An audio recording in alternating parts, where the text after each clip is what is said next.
hope you'll find the cure.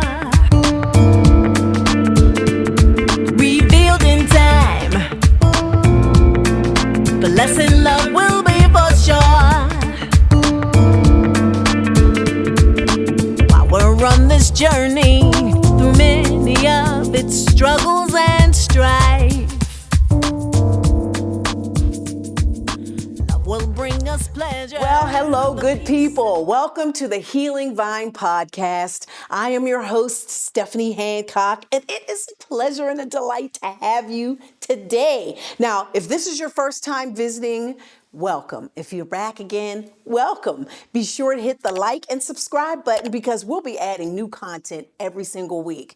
Now, I am excited and over the moon delighted today to have my guest here to talk about the body. The body is the temple of the Holy Spirit. And you know, the Bible says in 1 Corinthians chapter 6, don't you know that your body is the temple of the Holy Spirit and that the Holy Spirit lives inside of you? You received it from God. You're not your own, you're bought with a price. Therefore, honor God with your bodies. Now, you know, God made us fearfully and wonderfully, as Psalm 136 says, and we are unique individuals.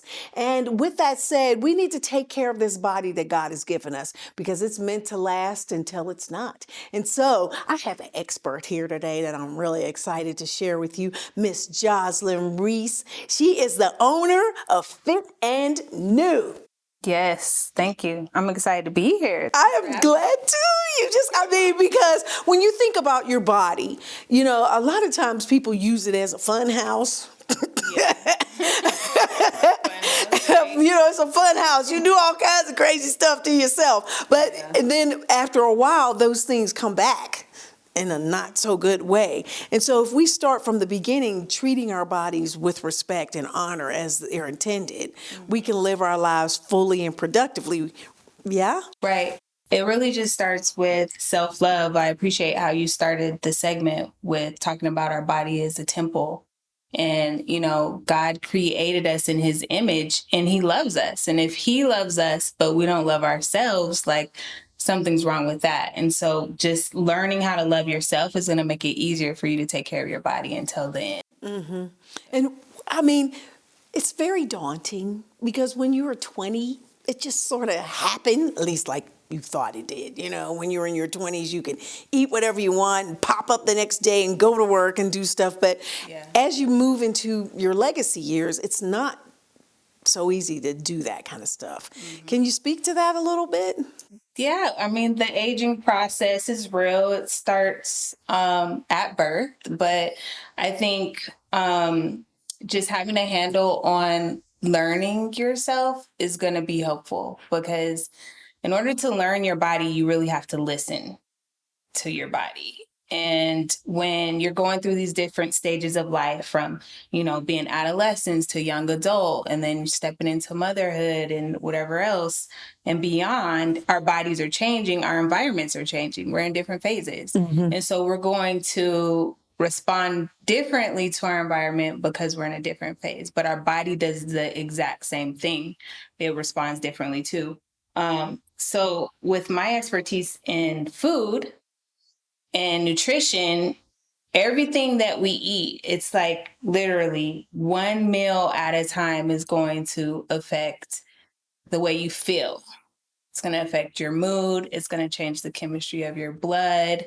And so when you're moving through your years and progressing into your legacy years, you have to respect what you're eating because what you used to have may not metabolize as well now. And you have to respect that.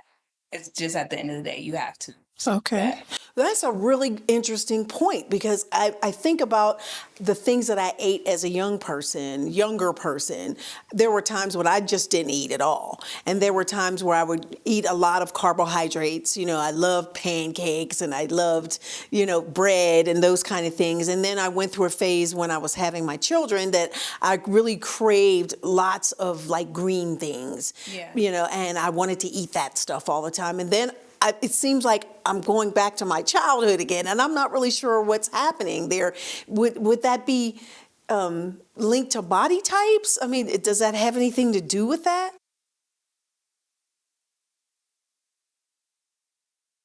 Yes, I do.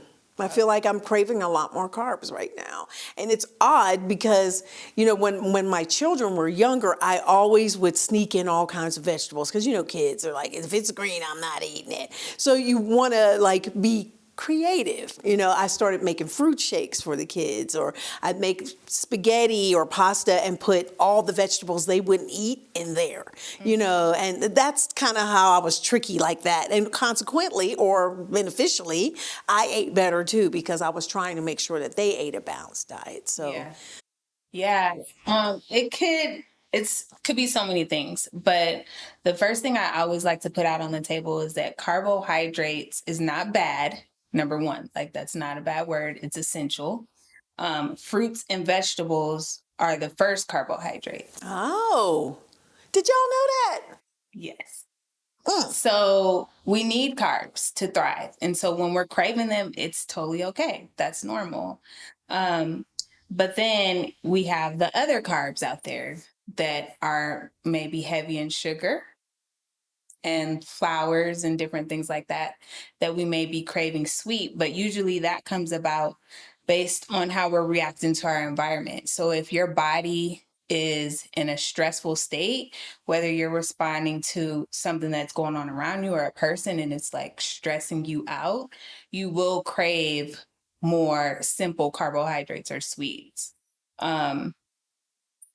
So it's kind of hard to say what's happening with you, but Well, no, yeah, because we'd have to get more in detail because I'm typically non-compliant, and we know this because you know me very well as a client. But to say that, depending on the stress can impact how you eat. That's really something you have to listen to your body about, because when you're feeling stressful, you're like, I want a burger, or I want a donut, or I want a whole cake. That would be, okay, why? Why am I wanting this? How is that going to satisfy what is happening in here, which may be very well a spiritual issue that I'm trying to solve in a physical way. Yeah, definitely. Well, food is spiritual at the end of the day, but it takes up so much energy to just function. Just for the things that we can't control, our heart to beat, our lungs to breathe, that takes a lot of energy. And then if our body is in a stressful state, especially if you're chronically stressed, and sometimes we don't even realize that, like if you suffer from high anxiety, or even depression, all these things take up energy. Like if you're overthinking things or you work a lot, like it's still taking up energy. And so you're going to crave the fuel. And the fuel comes from the food. And carbohydrates, there are two different forms. We have simple carbs, which is actually on this meal wheel right here. So we have simple carbs and complex carbs. So the simple carbs, they provide our body with quick energy. And in its most natural form, this is going to be fruit.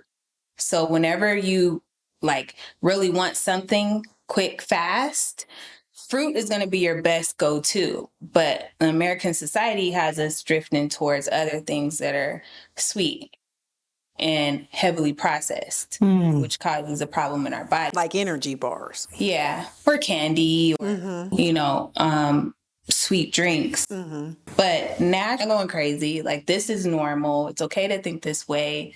And these are some holistic solutions for you to try. Right. And then we have complex carbs. So complex carbohydrates are vegetables and whole grains. And that's still energy, but that's sustained energy. So when we want to eat in a way that we're going to feel satisfied for a long period of time for different reasons, maybe, you're busy at work and it's going to be a long period before you have a break, then you should be going for carbs that can sustain you. Vegetables and things made from whole grains. Okay. You said something that just piqued my curiosity. You said food is spiritual. What do you mean by that? Yes. Well, I study food a lot, and let me just tell a story on how I come to that. Okay. But so nutrition is not like my chosen career, or maybe it chose me, but I didn't choose nutrition. So I was in interior design and construction. And when I was working in my field, I was just unwell and I couldn't figure out what was going on. But the spirit told me I need to look into what I was eating. And so I started reading and researching that fruits and vegetables needed to be more plentiful in my eating style. And one thing that I ran across was I needed to eat more things that were green. Okay. So I'm like, okay, green. And so, I'm 20 something. I like convenience quick. I'll take a pill. Like I was looking things, green pill. What can I swallow? Powders. So I was fine like green powder, and it was made from vegetables, I'm sure, but I would put it in everything. So in the beginning for me, it was just tangible. It was just this physical thing. It had no substance to it. It's just like, this is good food, this is bad food.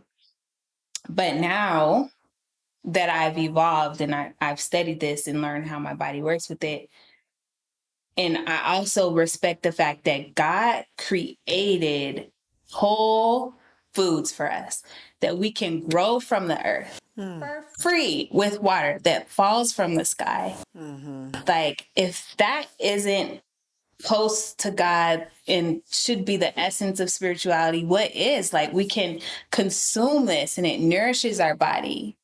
And I really believe like different foods will heal different things. Yes. Yeah, and they'll protect us from different things. Yes. And we can eat intuitively based on all the colors that God put in this earth. The way that we're able to color things like this was because we saw it in nature first. And so if we're attracted to like, oh my God, orange, our body needs that vitamin C and that beta carotene and whatever else is in there. Okay.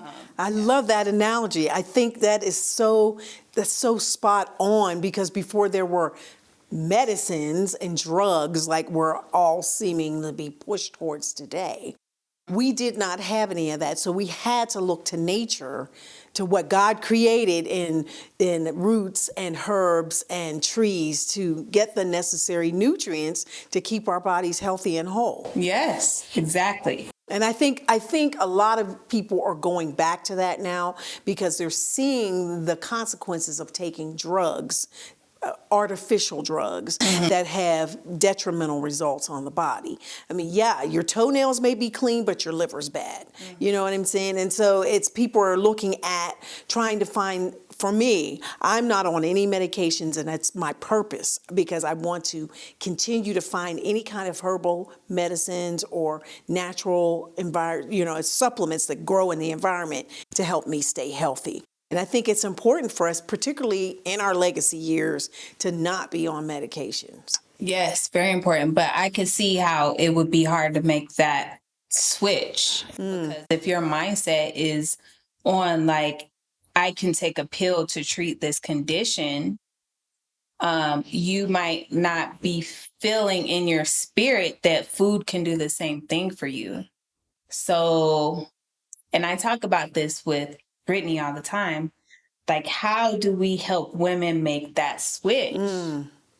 Yeah, it's a paradigm shift, isn't it? Yeah. Because if you've been programmed and taught all your life, take a pill, it's better, then how do you get someone to come to you and say, actually, if you eat these combination of foods, you'll notice a total difference in your mind, your body, and your spirit, and how things work. How do you, it's definitely an uphill battle for you. So I know that at Fit and New, because Fit stands for fitness and New stands for nutrition, which is your expertise, you have cohorts, right, of women that come and specifically address and attack these issues from a macular level, right? Yes. So tell me how that works. Yeah. So, Fit and New is a fitness and nutrition club designed for women of color. But as of recently, we decided to really focus on the Black woman because of the health disparity gaps. But what we've done, and being in business 7 years, it took us a minute to get to this point. But we realized that the first step is we need to create a concentrated group of women. We need to put the women in the same age group together, because they're probably thinking alike. They grew up around the same time period. You know, there's some things there that there's some resistance. Yeah, there's some mindset issues that we have. Yes. So without being judgmental, right, this is the way that we're going to do it. And so we have 3 different groups. We have the 30s, we have the 40s, and then we have the 50 plus. Mm-hmm. And so our programming is designed to be 12 months long. So you're going through a full lifestyle change, habit formation, practicing all the things through our program, but in your cohorts. So you're learning how to understand your body from the age that you're in right now. You're also listening to other women's stories. And then we're able to educate you specifically on like, you know, this is what's happening. You're not going crazy. Like, this is normal. It's okay to think this way. And these are some holistic solutions for you to try. Mm-hmm. I like that concept because I've been in programs where you've had a mixture of age ranges and body types and different people. And you find it's terrible, but we find ourselves comparing ourselves and wondering, okay, she can do that because she's young, and so that gives me an excuse to give up. Yes. Do you find that? Yes, we used to, but now it works with these groups being put together. Mm-hmm. So, and it's like trying to take out as many excuses as possible. So that's the one thing in the age groups. And then the other thing we do is we educate you on your body type. So there are 3 different body types scientifically. And we're predisposed to our body type. So like you're born into it. Even though you might have the mesomorph body type, it's possible that you can look like an endomorph just because, and I'll explain what that means in a second. Okay. But just because you may not be eating the way your body would like you to eat, and you may not be moving the way your body would like you to eat, so you would look different than what you're designed for. So 3 types. There's the ectomorph. So we call her the I type because she's typically straight up and down, oftentimes tall and lean, but at the end of the day, she has a really hard time putting on weight. So her metabolism is zip, zip, zip, zip, zip. And this is this is the same for men too. All these 3 types apply to men too. But yeah, so her main goal is to get stronger, but there are very specific things that she needs to know to get stronger. She needs to eat a certain way, and she needs to be moving a certain way. Okay. So for ectomorphs, and just to put this out there, if you can reflect back on like your adolescent years or high school, and you can identify as someone that was like lean or thin and just you could eat anything and not gain weight, you're probably an ectomorph, even though you might not be tall and thin right now. So the nutrition formula for an ectomorph is lots and lots of carbs. She has a really high tolerance for carbohydrates. So fruits and vegetables, for sure, whole grains, because those are carbs, but also starchy things work well for her. Potatoes, rice, things like that. And then on the fitness level, I'm looking at my cheat sheet. Oh, so, okay. She needs to do a lot of strength training. Okay. Too much cardio is like a problem. So you have to build for this body type. She needs to do a lot more strength training than cardio. So this person, and because I think about myself in my Air Force years, I was a pencil. You know, and I could eat a dozen pancakes and nothing ever happened. But after I had children, things changed. And my body, I feel like my body I still can look at myself and see myself straight up and down.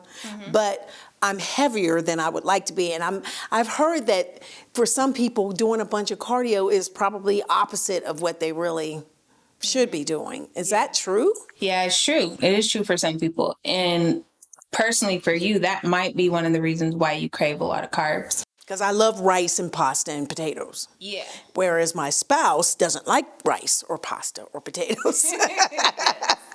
Yeah. But then to speak to the fact that having kids, your body changed, having children could have definitely changed your body, but also, what did I want to say to you about this?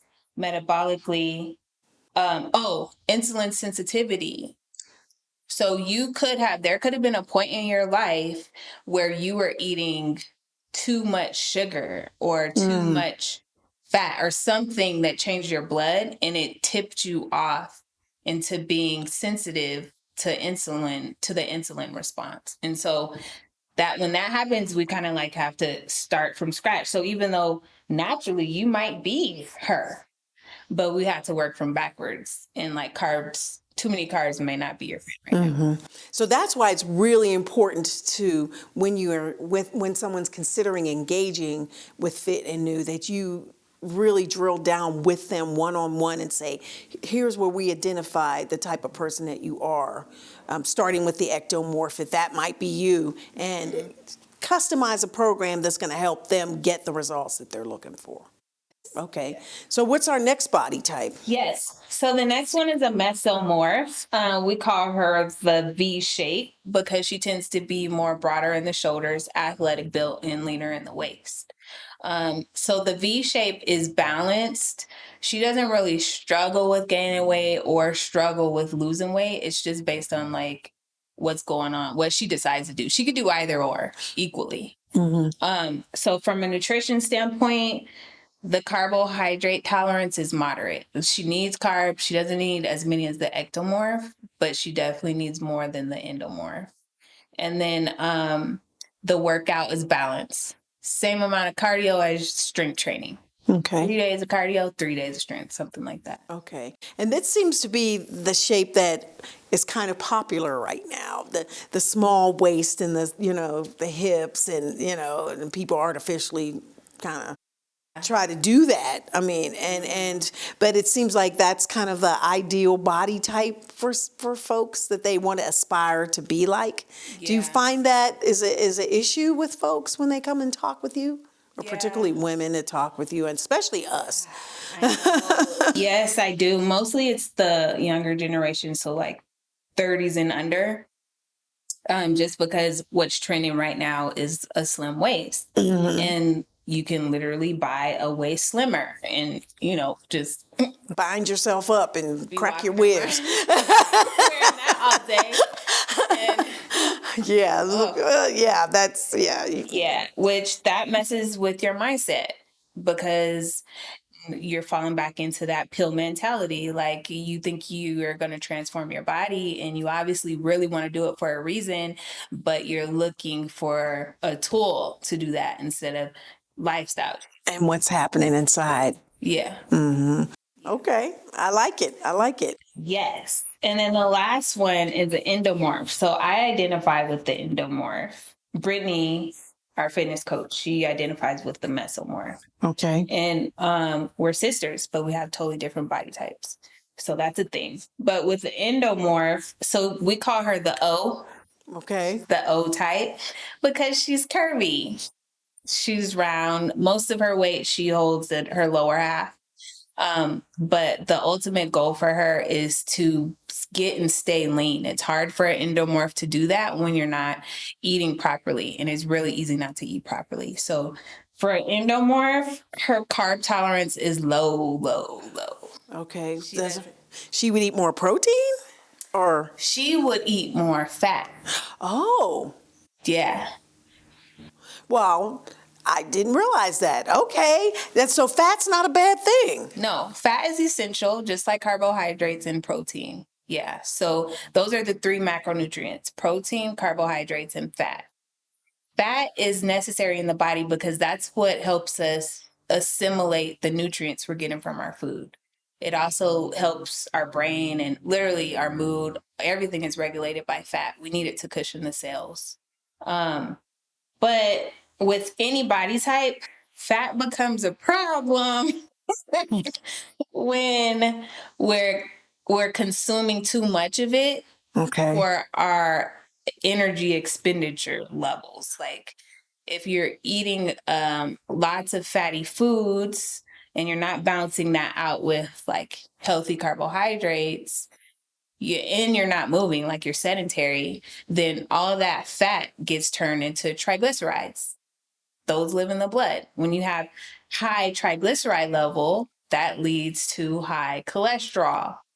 When we got too much gunk going in the blood like that, that leads to high blood pressure. So you got hypertension, high cholesterol, then insulin resistance becomes a problem. And, that's what leads us into chronic diseases like diabetes and heart disease. Mm-hmm. I'm glad you mentioned that because particularly in our community, among our people, diabetes and high blood pressure, the silent killers, and heart disease for women, those are like the trifecta of bad things that happen to us. So how do we combat that, in our conversations with you, to change that mindset and actually physically and emotionally accomplish turning back these things? I mean, if you're diagnosed as diabetic or having HBP, high blood pressure, what do you do and how would you help that person kind of mitigate some of those issues? Yeah, that's a good question.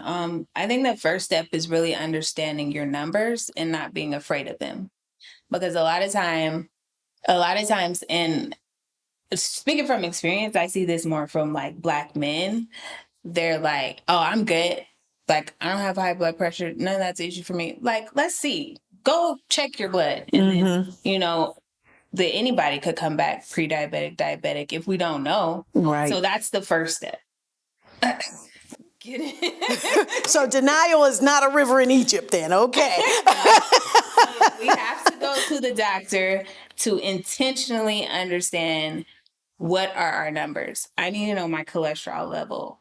I need to know my blood pressure. I need to know my A1C, which will tell me if I'm at risk for developing diabetes, and not be afraid of that. And then, it rolls all the way back to the scale.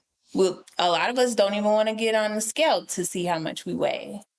And yeah, and it's scary because you feel like when I get on the scale and I'm not 130, I'm more like 180, you feel there's all kinds of emotions around that, right? Yeah. There's all kinds of like self-flagellation and guilt, and I'm out of control because you find a lot of people who do a lot of things well. Like I'm working, I'm achieving, my finances are good, my family life's good, but I can't seem to keep this weight situation and my health issues in check. And it's all tied together, but you don't know what to do. Yes, you said that very well. You don't know what to do. And see, this is where getting a professional like yourself really comes into play, because we will engage professionals for everything else. Yeah, this is true. And the thing is that we're being flooded with so much gimmickry and quick fix things, and like you said, dropping a pill, that we have to realize that we're going to have to put in the work. Yeah, we have to put in the work, but I think it definitely starts with stepping into understanding your body the way you need to understand it, not the way the doctors do. Like, your numbers are not for them. It's for you. When they're taking your blood pressure and all that, that's not for their chart. That's for you to know. You need to understand what that is and what it means. So that's the first. See, that's an aha moment right there, because a lot of times people sleepwalk through that, and myself included. I'm like, okay, 140/80, okay, I'm good, but I really am not. It's here, but it's not really moving down here to where I'm saying, okay, is that good for me? Should I be concerned about that? And what am I going to do about that if it's 160/40 or something? I don't know. If it's different than what it should be, how do I handle that? Yeah. Because once you have that information, you start asking questions. They should be able to answer them for you. Because a lot of times, your medical professionals, they're not going to give you answers specifically unless you're looking for them. They're going to tell you what they want you to know, especially in the Black and brown community. we're not represented heavily in the medical professional world. 66% white, I think, is a stat that I read recently. And even less for women, even less women who were practitioners. Yeah. So that's already against us because representation matters. And where we're going into a place to, learn more about what's going on with our body, and we're hearing from a white male or a white female what they want us to know, like, we might not ask questions in return, but maybe we'll feel embarrassed or just ignorant, or I don't know. Maybe intimidated too, because sometimes we just don't know. And I think the way we're brought up and what we're watching, a lot of times looking good is better than actually feeling good. And that's a really strange but crazy but real fact that people, as long as I look good, I'm fine, even though the insides are literally rotting because we're not really taking good care of ourselves. That's true. That's a whole nother mindset shift that our culture has to overcome, I think. Because we're consumers. That's a whole nother discussion. Yeah, it is. We'll have to have you back to talk about that, because it's definitely, I think, from everything that you said, changing your mindset, getting the information and becoming aware, and then actively participating in your health and well-being is really important, and really advocating for yourself. Yep. So at Fit and New, we have a 3-step approach. DPA. It stands for Discover, Plan, Activate. And as coaches, that's what we're constantly doing with our clients. We're going to help you discover. Let's do your body composition analysis. We're going to understand how much fat versus muscle you have in your body. Let's understand what your metabolism is today. And then the plan. So what is your goal? Not like big, lofty down the road goal. Like, I want to lose weight. Like, no, what do you want right now? And then what's a plan that we can make so that you can practice something every day that's going to get you closer to your right now goal right now, because you need to feel that right now. Yeah. And then the activate is the daily practice. But as coaches, so we're doing that in our profession, or however we're executing the program with our clients, but we're doing it so that you can mimic it, because we want the clients to be like, all right, constantly discovering, planning, activating in any type of environment or situation you're in, because our life is evolving. We're getting older, pandemics, no pandemics, like all types of stuff happens. And so we have to teach ourselves how to respond. So it really is a lifestyle change all the way around. And it's constantly being in tune with your mind and your body to remind yourself, okay, my body's the temple of the Holy Spirit. If it's gone to pot, I can't really serve. I can't really live my best life. I can't show up the way God intends me to show up because I'm sick because of something that's probably or could be preventable. Definitely. So I know that you also have a company that you produce these delicious juices, and it's called Heart Life. Wait, I said that totally wrong. What's it called? It's called Pure Heart Juice. Pure Heart Juice. And tell us a little bit about Pure Heart Juice and how that, because people love juicing, and that seems to be like, I bought a juice machine. Oh my gosh, that thing, I got that thing and started putting the things in there, and I'm just like, I despise waste. And so when I see all the pulps and all the guts of the fruits, I'm like, is there some way we can use that? I'm like, no, I can't. And then cleaning the machine, and I'm like, I can't. I just leave it alone. So I stopped. So tell me about Pure Heart Juice and how that can help people who are always busy, always running, but still need nutrition. Right. So Pure Heart Juice is a organic cold pressed juice delivery service. So the juice gets pressed from organic fruit and vegetables, mostly local to Colorado, and then it gets delivered to your door. Ooh, I like that. Yes. And the thing that makes Pure Heart Juice unique to me is this is how I started healing my body with food, was I started juicing for myself. and I saw the transformation. And really it was about, I needed fruit and vegetables into my eating style. Like I eat the standard American diet. I'm not about to just sit down and start eating vegetables tonight or tomorrow. So I needed a way to make it more enjoyable. And juicing is a really great way to do that, because who doesn't like drinking something delicious? And right here, what you see is, this is 8 ounces of cold pressed juice. Is about this much produce that it took to produce that juice. So it's a lot. It's really dense. It's condensed. Okay. Okay. And what are the type of juices that you make? So I have 4 signature blends, and the orange one is sweet potato, carrots, ginger, oranges. And that one is great for immunity. And then I have the purple one, which is actually my favorite. One of my favorite colors is purple, but the purple is red cabbage, turnips, wild blueberries, apples, lime, cucumber. It tastes so Really? What was that first ingredient? red cabbage and turnips.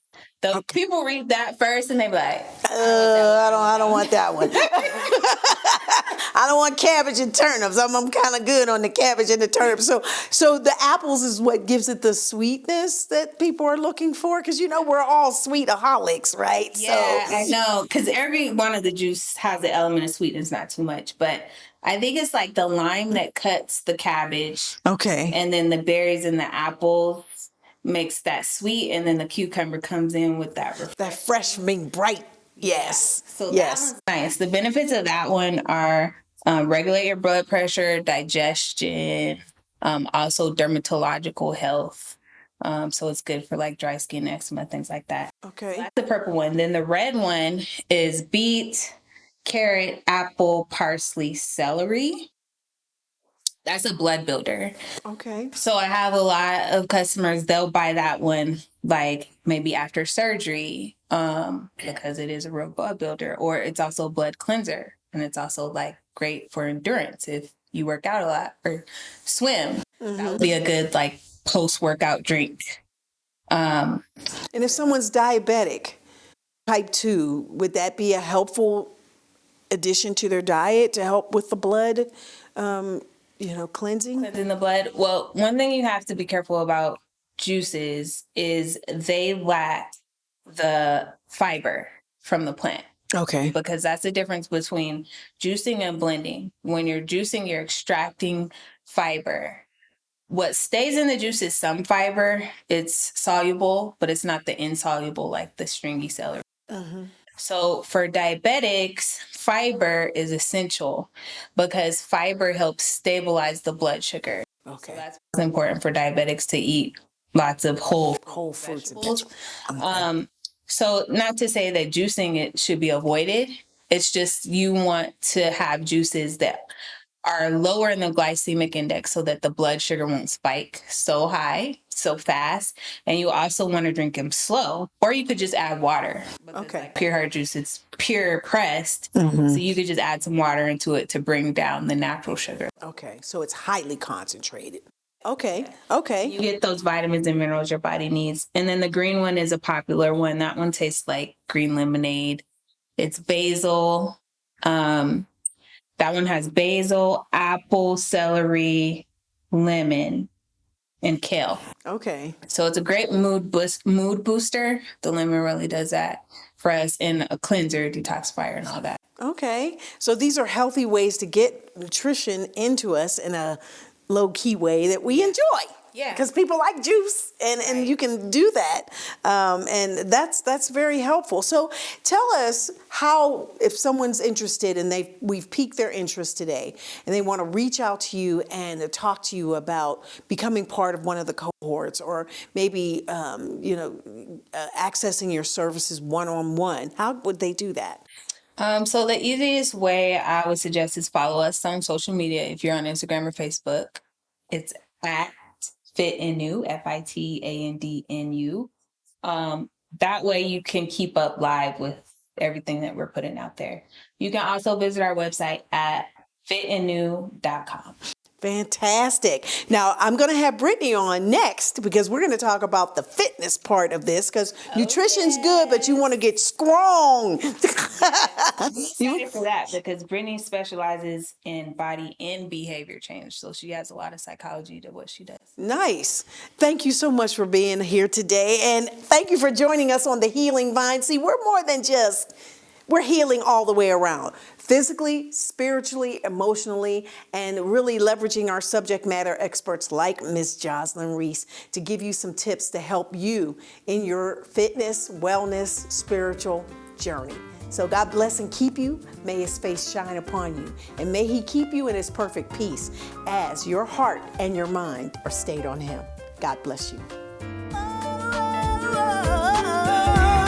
Your healing vine.